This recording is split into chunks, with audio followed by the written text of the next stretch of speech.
They were taken in chains, dragged across an ocean, sold like cargo. But when they finally reached land, they did something no one expected. In 1803, a group of Igbo captives chose death over slavery.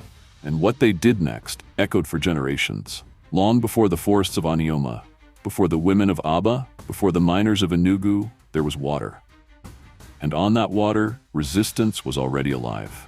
In 1803, in what is now southeastern Nigeria, life moved with rhythm and memory. Smoke rose from clay kitchens. Women swept red earth courtyards with palm brooms.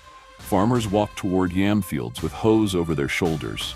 Traders carried salt, palm oil, cloth, and kola nuts through narrow paths. Children ran barefoot through village compounds. Elders gathered beneath shade trees to settle disputes and preserve memory through spoken word. Life was not perfect, but it was theirs. Their language, their land, their names, their gods, their freedom. Then the raids came. Not from the sea, from within. Villages were stormed without warning. Homes burned. Families scattered in panic. Men were beaten and restrained. Women dragged away screaming, children torn from their mothers. The old left behind, the young and strong taken, bound at the wrists, bound at the neck, forced to march.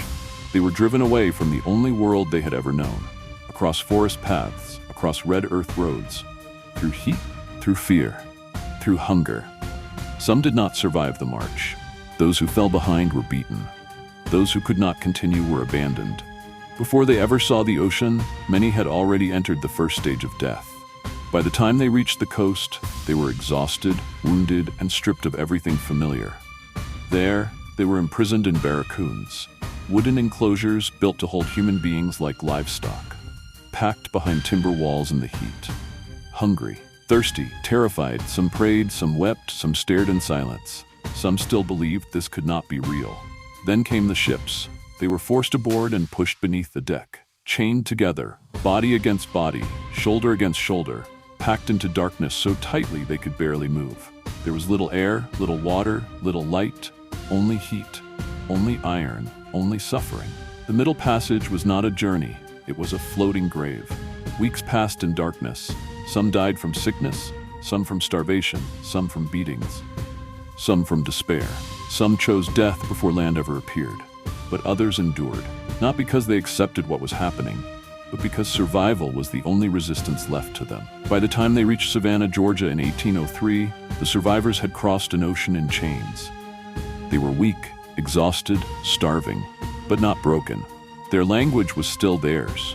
Their memory was still theirs. Their dignity was still theirs. And even that was too much.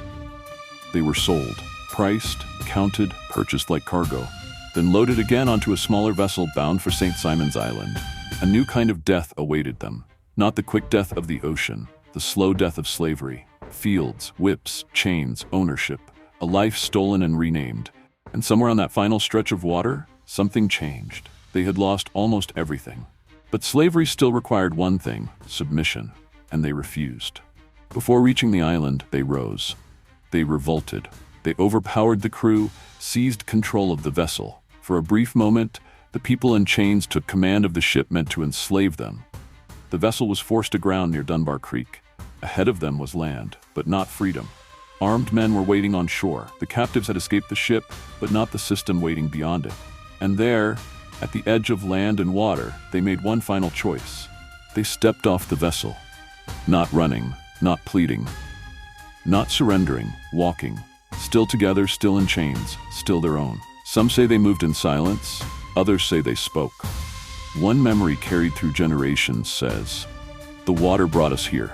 The water will take us away."